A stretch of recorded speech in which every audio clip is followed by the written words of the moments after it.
You know, a lot of people here a lot of fans here don't know you in the United States, and you know, you only fought here one time, and that was pretty early on in your career. Explain to the fans what you bring to the table coming up on March 31st. Well, I mean, the fans have seen, they haven't really seen a lot of me in the fights they haven't seen, or the fights they probably caught on YouTube. They haven't seen the best Joseph Parker there is. But there's a lot of reasons why we haven't put on the best performance. But, you know, going into this fight, we've worked on a lot of things. And like I said, I trust in my whole team. I trust in my coach and the structure that we've had in the camp and the game plan. And I'm going to bring a lot of movement, speed, a lot of power, a lot of angles. So it's going to be, I promise you that this fight is going to be a fight that I'm going to, make it very exciting.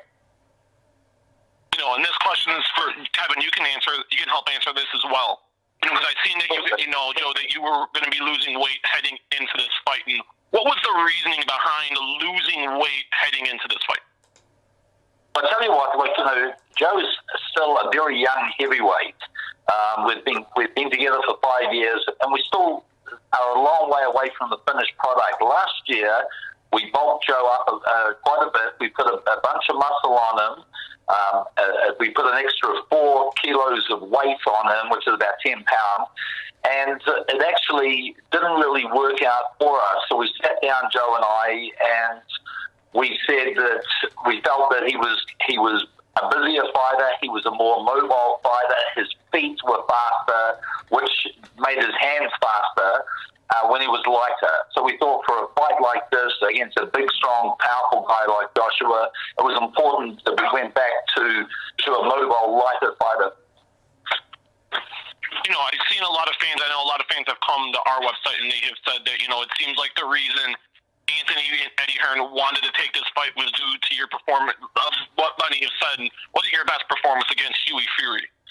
Do you think that they saw something that maybe the rest of the world didn't see in that fight last year in September? Yeah, I think they've worked that fight. It wasn't, like I said, last year wasn't our best year, and probably that fight wasn't close to what we can actually do in the ring. And they probably saw a lot of things that they could work on to get to us, but we're a totally different fighter now from what we fought back in last year. We got things, and we're actually gonna show everyone what we've been working on so hard in Vegas. And I'll end with this, and thank you guys for the time. What would it mean to you, Joe, to become the unified heavyweight champion? It'll mean a lot. It'll mean the world. Not only for myself but for our team. There's a lot of people that's involved in getting me to this stage, and there's a lot of people that are wanting me to go out there and put on my best performance. So it's going to mean a lot to myself, our team, my coach, and my countries of New Zealand and Samoa. Thank you, Joe. Thank you, Kevin. The best of luck next week. Thank you, Steve. Our next question comes from Keith Idak with Boxing Scene. Yes, Joseph, I know you won your last fight in England on points, but are you concerned at all if the fight goes to the scorecards? Because Joshua is the cash cow in Great Britain and the magnitude of the fight that you may not get a fair shake on the cards? I'm not concerned, and the reason I say that is because we have good officials. I trust in our team has done a great job to get neutral officials, and like I said before, my focus is on the fight. I want to go out there and do my best, and whatever happens, happens. But I trust it to do the right thing and give the right decision. Kevin, can you comment on that as well?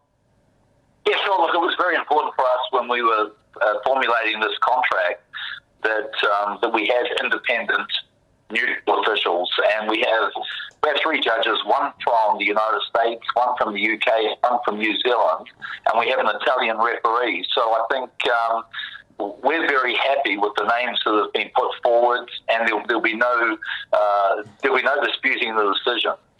We believe that we have some fair, very experienced officials who will do a good job on Saturday the 31st.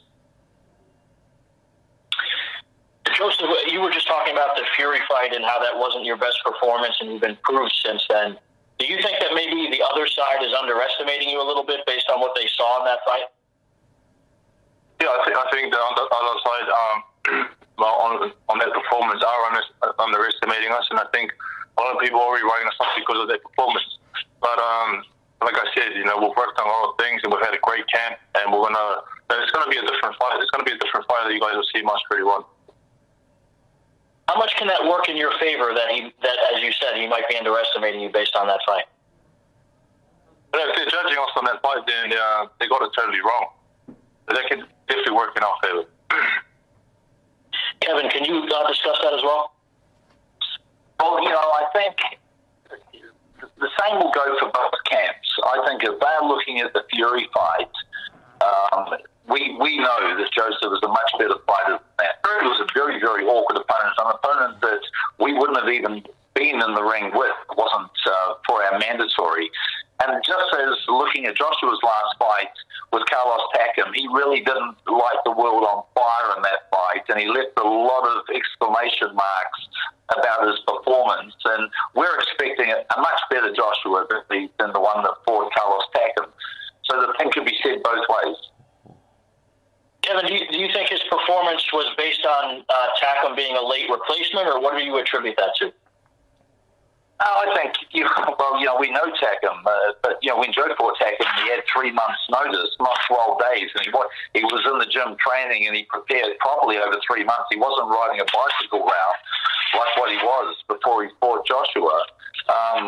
We thought we're expecting a much, much better Joshua than the one that fought Carlos Takam. I would love to think that guy would enter the ring against Joe, because if he does, we easily walk away with the belts.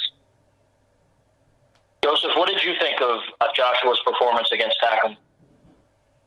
I thought it wasn't his best work, but he did what he had to do to get the victory, and maybe training with someone that was a lot taller and then fighting someone shorter might have changed the way he approached the fight, but I think the main thing is that he got the victory and he kept the belts, and that's the reason why we can make this big fight happen.